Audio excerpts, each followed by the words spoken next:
બીજાને ખાતર જીવવામાં ભલે સ્થૂળ મરણને ભેટવું પડે, પરંતુ એ શ્રદ્ધાના સંસ્કાર, આશાનું અજવાળું અને પ્રેમની સુવાસ કદી નાશ પામતા નથી, બલકે પેઢી દર પેઢી પ્રગટતા રહે છે. પુનરુત્થાન પામેલ પ્રભુ ઈસુ, તમારી ચેતના અમારા રોમે રોમે પ્રસરાવો. તમારો આત્મા અમારા અણુએ અણુમાં પેટાવો, જેથી ખોઈને પામવામાં, મરીને જીવવામાં અમે અમારા જીવનની ધન્યતા અનુભવીએ.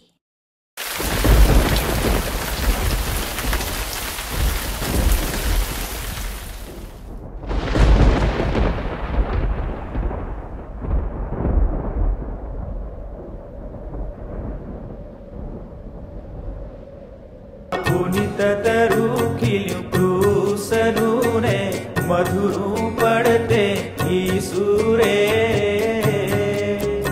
આદિ રખીલો ને પ્રેમથી દે જીવન પડતે ઈસુરે. આ પુનિત તરું ખીલ્યું ક્રૂસનું ને મધુરું પડતે ઈસુરે,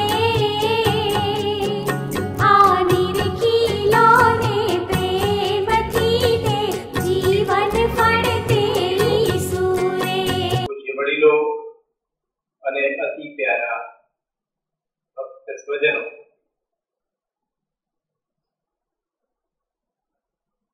સામે ખાલી કબર દેખાય છે. મગદલાની મરિયમને, પીતરને, યાકૂબની માં મરિયમને, બીજી સ્ત્રીઓને, પ્રેષિતોને, જે બધા વહેલી સવારે સુગંધિત દ્રવ્યો લઈને કબર આગળ પહોંચી ગયા, એમને પણ કશું જ જોવા મળ્યું નહીં. જોવા મળી માત્ર ખાલી કબર. શીલા ખસેડી નાખેલી હતી, અંદર શણના પટ્ટા પડેલા હતા અને એમને એક ખાલી કબર જોવા મળી. પુનરુત્થાન પામેલા ઈસુ જોવા મળ્યા નહીં. પૂછે વડીલોને વાલા સ્વજનો, આખા બાઇબલમાં તમે જુઓ તો ક્યાંય વડતાલના દેવળ સિવાય તમને પુનરુત્થાન જોવા મળે નહીં. પુનરુત્થાનની ઘટના કોઈએ જોઈ નથી. બધાએ સજીવન થયેલા ઈસુનો અનુભવ કર્યો, પણ પુનરુત્થાનની ઘટના કોઈને જોવા મળી. મેં કહ્યું એમ કે સિવાય કે વડતાલ વાળા. આખા બાઇબલમાં લોકો ક્ષણે ક્ષણે પડે પડે જુદા જુદા રૂપે સજીવન થયેલા પુનરુત્થાન પામેલા ઈસુનો અનુભવ કરે છે. શિષ્યો દરિયા કિનારે માછીમારા પકડતા હતા ત્યારે એમને નાસ્તો કરાવીને ઈસુ પુનરુત્થાનનો અનુભવ આપે છે. મગદલાની મરિયમને માળી સ્વરૂપે બગીચામાં સાંત્વન આપીને પુનરુત્થાન પામેલ ઈસુ અનુભવ આપે છે.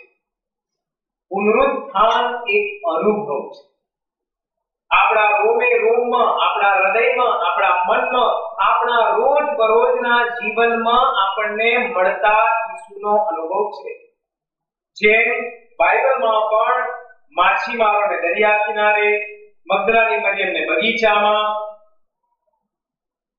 ઉપલી બેડીમાં ભેગા થયેલા શિષ્યોને, લોકો જ્યાં જ્યાં પોતાનું રોજિંદુ જીવન જીવી રહ્યા છે ત્યાં પુનરુત્થાન પામેલ ઈસુ આવે છે અને એમને કશો એવો અનુભવ કરાવતો જાય છે કે એમનો ભય દૂર થઈ જાય, એમનામાં હિંમત આવે, એમનામાં જીવન આવે, એમનામાં જોમ આવે, એમનામાં ઉત્સાહ આવે, એમનામાં ઉમંગ આવે અને ભલે ગમે એટલા દુઃખો હોય, યાતનાઓ હોય, વિટંબણાઓ હોય, યંત્રણાઓ હોય, મુશ્કેલીઓ હોય, આપત્તિઓ હોય, એમાં એમને આગળ જવાની શક્તિ અને તાકાત મળે.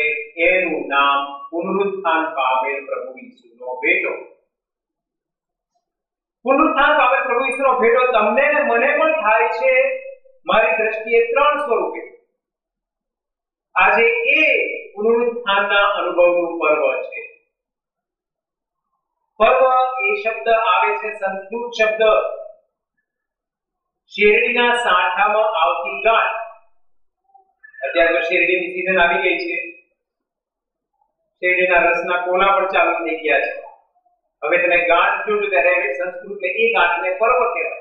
શેરડીના મૂળમાંથી આગળ ધસમસતો શેરડીનો મીઠો મધુરો રસ એ ગાંઠોને વટાવતો વળોટતો અંતરાયોને પાર કરતો છે ટોચ સુધી પહોંચી જાય છે.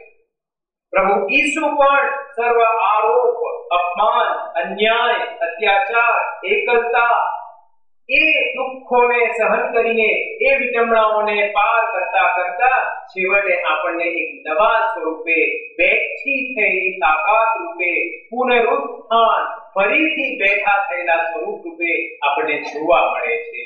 જીવનની વાતે પૂછી વડીલોને વાલા સ્વજનો હારી જઈએ, થાકી જઈએ, ભાંગી પડીએ, નિરાશ થઈ જઈએ, જીવન છોડી દેવાનું મન થાય, અભ્યાસ છોડી દેવાનું મન થાય, નોકરી ધંધો છોડી દેવાનું મન થાય, પતિ કે પત્નીને છોડી દેવાનું મન થાય, ઘરને છોડી દેવાનું મન થાય, સાસરીને છોડી દેવાનું મન થાય, આવું બધું જીવનથી નાસી જવાનું મન થાય ત્યારે આપણામાં જે સળવળે, જે બેઠું થાય, આપણામાં જે જાગી ઉઠે એનું નામ પુનરુત્થાન પામે પ્રભુ ઈસુનો ભેટો.